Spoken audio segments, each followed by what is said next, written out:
Hello and welcome to this episode of Security Journal UK Leaders in Security podcast series. I'm your host, Eve Goode, and I'm the Assistant Editor of Security Journal UK. In this episode, I'm joined by David Scott, the Managing Director of Skills for Security. So David, thank you so much for joining me on this episode today. How are you? I'm great, Eve. Thanks for having me on the podcast. Really appreciate it. Well, it's great having you on the podcast, and I'm really looking forward to discussing things that are related to skills for security. So before we just jump straight in, can you just tell our listeners a little bit more about yourself, please? Yeah, so I've been at Skills for Security now for about 6 years. I'm the Managing Director, and before I started at Skills for Security, I ran a faculty of built environment at the Motherwell College in Scotland, and I spent a number of years there before being offered the role at Skills for Security back in 2019. I mean, it's really great to hear that you have such a deep history in the fire and security sector.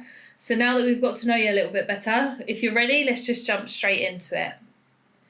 So firstly, I just wanted to ask you about how the fire and security industry is facing a shortage of skills. How urgent do you think this is, and what are some of the key factors that are driving this gap? Yeah, so I've spoke about the skills shortage or crisis since 2013, I think it is, and back then it was a real issue in the sector. We heard a number of employers talking about not being able to recruit sort of competently qualified engineers, and although the industry has made some fantastic grounds in improving, the problem, due to a number of issues out with the industry's control, such as Brexit, the Hackett report, Grenfell, etc., the problem has only got worse. And there's recent research being carried out by CITB where they've sort of said an immediate need for around 235,000 built environment professionals. And although I understand that fire and security isn't solely related to the built environment, we will be impacted by that. But what the CITB have also reported is that 41% of their workforce are retiring by 2031. And what that means is that the built environment sector is going to need around 930,000 professionals joining their sector by 2031. And if people think that the problem in our industry is bad just now, in the next 6 years it is only going to get worse. And what a strong skills for security means for the sector is essentially a sector that can prosper, deliver on its promise to the customers, and continue to grow. I mean, that's actually a really interesting angle to take. I mean, with 41% of people expecting to retire by 2031, I mean, that's going to leave a huge gap in the industry of experienced professionals, and we'll probably really start to see the strain on the increase and the amount of people that we're actually going to need within the industry. So leading on from this, I mean, many job seekers and young people have overlooked careers within the fire and security industry. Why do you think this is, and what are some of the core misconceptions that need to be addressed? Yeah, it's a good point. It's been an issue since I've been involved in the sector, nepotism being the main issue. Young people really joining because either their auntie, uncle, brother, sister worked in the sector and sort of securing a career. I think up until this point, many people have overlooked the sector because it's still a relatively new sector. Electrical, joiner, etc. They've been apprenticeships and sectors in their own right for many, many years. The fire and security sector, in my opinion, is still relatively new and still building up its reputation. And I think that's where Skills for Security have really made a massive impact. We've basically, over the last 3 years, through our sponsorship initiative, raised investment from key partners that basically want to invest in the future of the sector. And we spend that money on such things like that we basically call charitable initiatives to basically raise the awareness that the fire and security is a career of choice. And some of the amazing initiatives that we've been working on over the last 3 or 4 years is that we've been sort of premium partners of the National Apprenticeship Show. Only very recently, we ran the first ever fire and security career fair. And for many years now, we've been a competition organising partner of WorldSkills UK. And those sort of initiatives that we're investing in, the ultimate goal of that is to make the industry look more attractive to the young people that are sort of job seeking.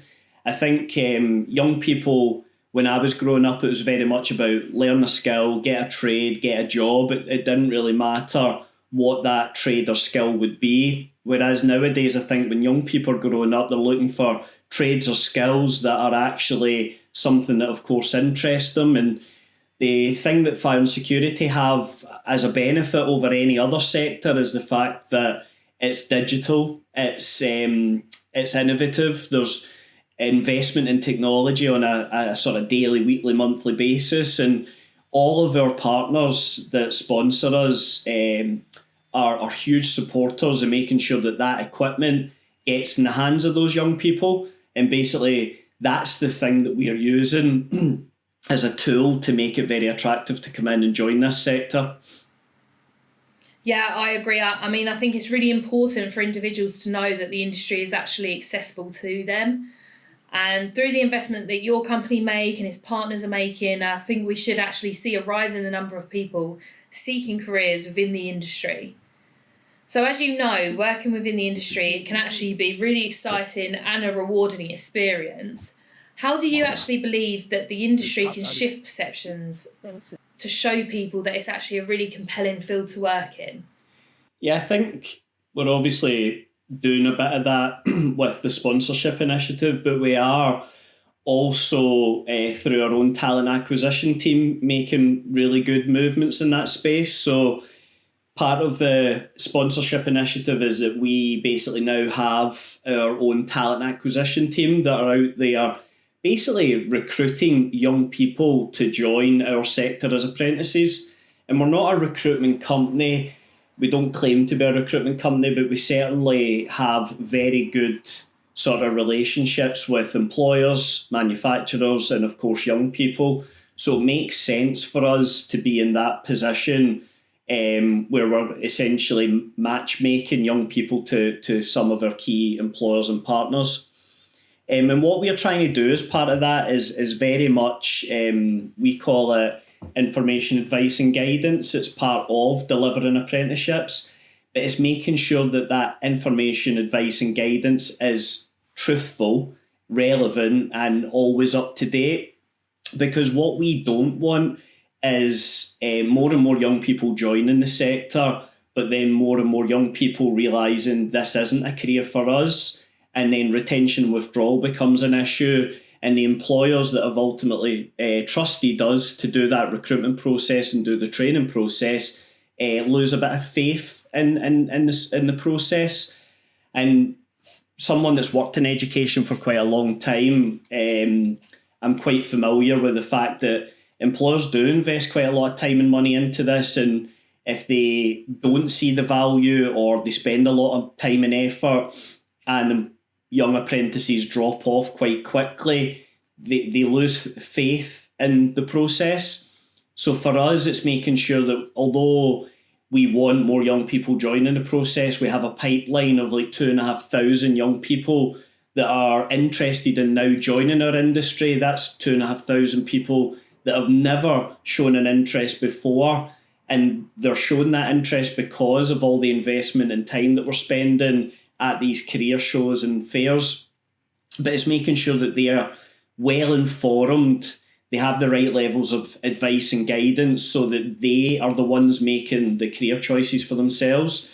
And ultimately what we're seeing is that we've got a very high retention rate of apprentices, because we're spending that time at the early part of the process making sure that they are well informed. And I think that's a really important piece of the puzzle. So referring back to what you just said about the career events, do you think that they alone are making an impact by attracting new talent? Because effectively, by bringing in the younger talent, you're actually paving the way for the future of the industry. 100%. I think our own fire and security career fair that we ran think it was end of February, was the first of its kind. If you think of the NHS, the Army, BAE, they all have their own sort of career shows, career fairs. So the fire and security is a multi-billion pound sector and delivers quite a lot of growth to the economy, and yet no one had brought together all the partners, key influencers to one place to basically speak to young people. And we done it for the first time this year, and we had a fantastic sort of day. Over 100 young people attended from a number of different schools and colleges. The social media impact was huge, because obviously that is where we get quite a lot of impressions and impact, and we can spread the message across multiple thousands on the social media platform. But yeah, I think those types of career fairs, the one that we run ourselves or the ones where we do it with partners like World Skills or National Apprenticeship Show, really do offer an opportunity to get face-to-face with young people. These young people attend those career fairs not for a day out. They really do attend those things to learn about new sectors, new opportunities, and ultimately learn about what they're going to do when they finish school. And not all of them are at sort of school leaver age. We're starting to impact learners that are only maybe 11, 12, 13 years of age. But the important thing to know is that in education, young people actually start to make career choices as young as 7.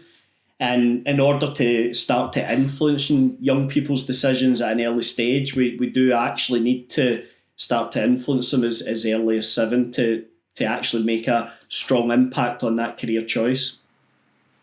Yeah, I mean, that's really interesting to think that from the age of 7 years old, your brain is already becoming aware of what career path you're actually going to choose. I'm not sure that I knew what I wanted to do at 7 years old, but everything that I've done has obviously led me to be here. So, yeah, I mean, coming from somebody like yourself who's attended the industry events, what advice would you give to employers about engaging with new and young talent? And how should they spotlight the opportunities that their company actually have to offer? I think the first thing is everybody's facing the same problem. The research is telling us that the problem is only going to get worse. Loads of companies, manufacturers, partners, leaders are all doing amazing things. There is so many amazing initiatives out there that are having a small impact on the problem. And that's where we really seen the opportunity. What we identified was that the industry's doing a lot of great things, but skills for security is actually central to the problem. And ultimately, we are the potential solution. And the reason we're the solution is because we have the relationships with employers, we have the relationships with manufacturers who have the technology and the innovation and the digital products to attract young people in. And then obviously we have the relationship with the young people through schools, colleges, National Apprenticeship Show, World Skills UK. And what I would say to an employer is by working collaboratively and working closer together, we would have a much stronger impact on the problem. When we used to do the schools and the college visits on our own, you would maybe spend a whole day out the office, you would speak to one school with 30 students in it, and out of those 30 students, you might get 1, 2 or 3 that are really interested in a career in fire and security. And that's what we see across the board. All of our partners, all of our friends, partners, influencers across the sector do initiatives like that, and they then get 1s, 2s and 3s that are interested in joining the sector. Whereas now that we are in this position where we can take our partners' tech, innovation and digital products to exhibitions that have tens of thousands of young people that are looking for careers, we're not only getting the 1s, 2s and 3s anymore, we're getting the 300, 400, 500 registered interests at the end of the event, and it's quite an exciting place to be, that we're actually starting to build a talent pipeline of thousands of young people that are actually engaged and interested in joining our sector. I mean, it's really amazing to hear how much Skills for Security is positively impacting the amount of people that are actually now seeking a future career within the industry. And I mean, it's such a great compliment to both you and your company that your work could actually be the solution to see the rise in people looking at these career opportunities that they have to offer. So as you know, the security industry has seen a rapid acceleration in the development of things like AI, cloud computing and IoT, to name a few, with all of these transforming security systems. So how is Skills for Security ensuring that apprenticeship programs keep the pace with these technological advancements? Yeah, so the first thing that's really important is that our apprenticeship is actually developed by the industry for the industry.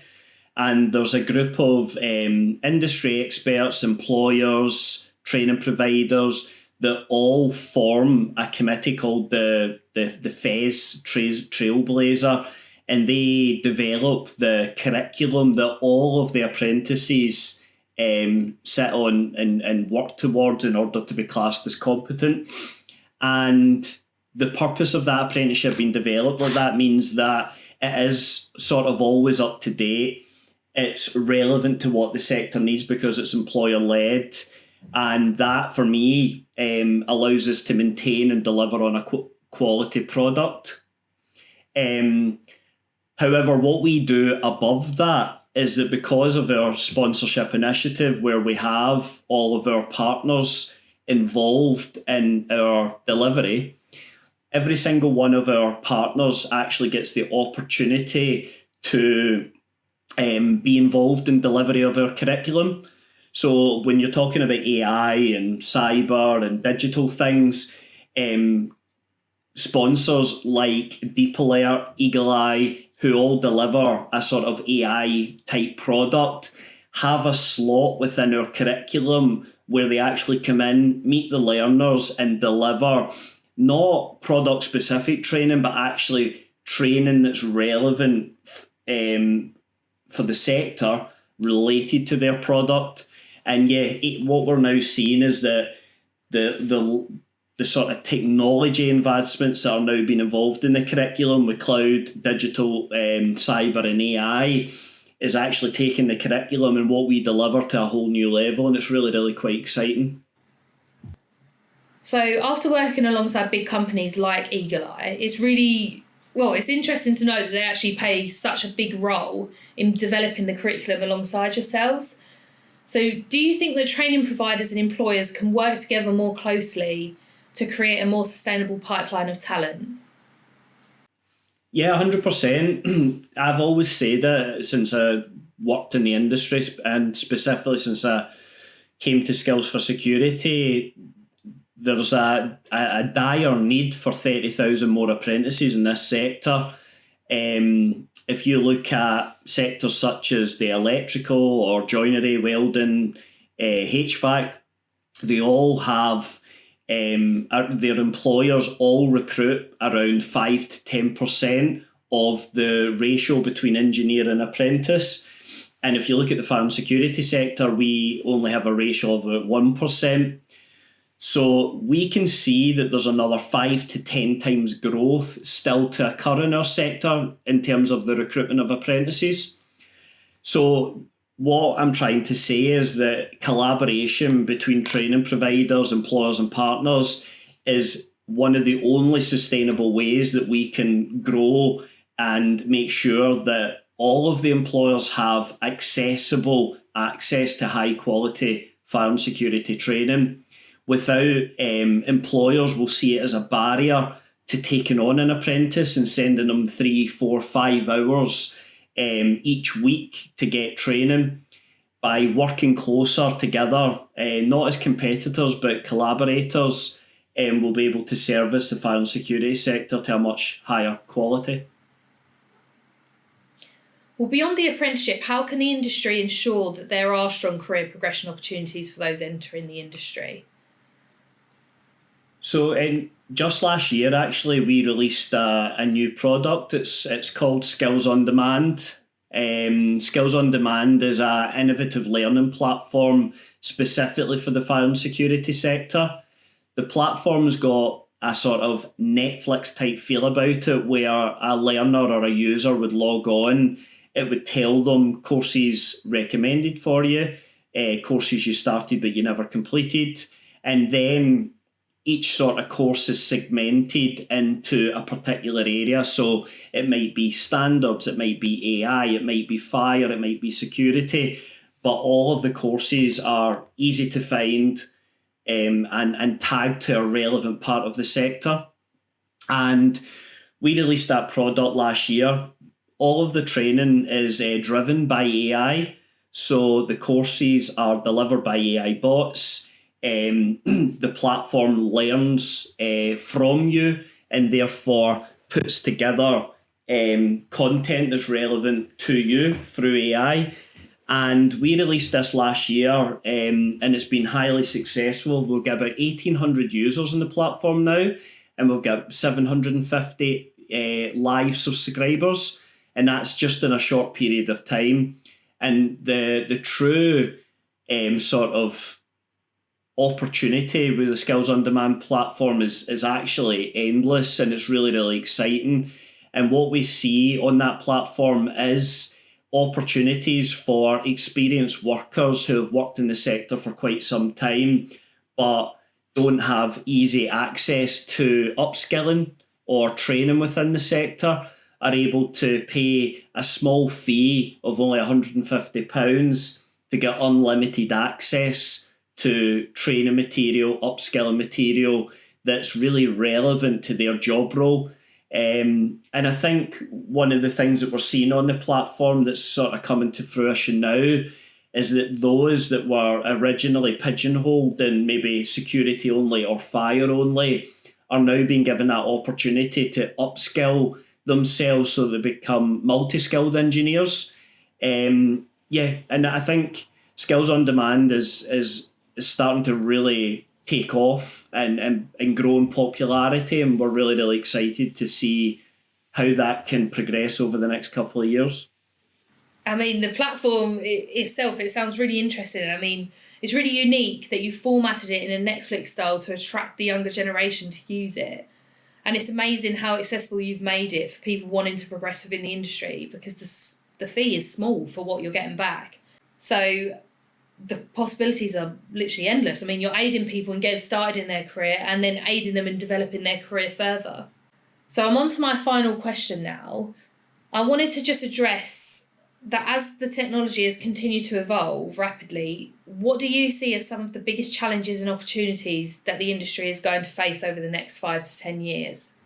I don't think AI and cyber will progress in this sector much more quickly than it already has. I think companies like DeepAlert already have fantastic products out there that are doing exactly that. I can't imagine, it might be short-sighted of me, how much more AI can be integrated within the sector. However, the biggest challenge that our sector is going to face is making sure that the workforce are continuously trained on the new innovations and products that are coming in. Considering 41% of the workforce is likely to retire in the next 6 years, that is a huge amount of people that need to be upskilled, trained, and basically brought into the same level of standard as the people that are going to be leaving. And I think that's the biggest challenge that the sector will face, is the continuous churn of people leaving the sector, but needing to bring in new, fresh talent that's sort of got the same skill set and level of experience as the ones that are leaving. Yeah, I agree. I mean, it's a really anxious time for the industry at the moment, but with the help of companies like your own, hopefully we're going to start to see the gap in the industry being bridged over. And we'll see lots more talent coming in and lots more people choosing security and fire and just the industry as a whole as their career future. Well, David, it's been really fascinating having you on this episode today. And thank you so much for giving us a perspective on the skills side of the industry and how Skills for Security is working to secure such a successful future for many. Eve, thanks for having me on the podcast. Really appreciate it. Thank you also to our listeners for tuning into Security Journal UK Leaders in Security podcast. I've been your host, Eve Goode, and make sure to keep your eye out for our next episode that is coming very soon.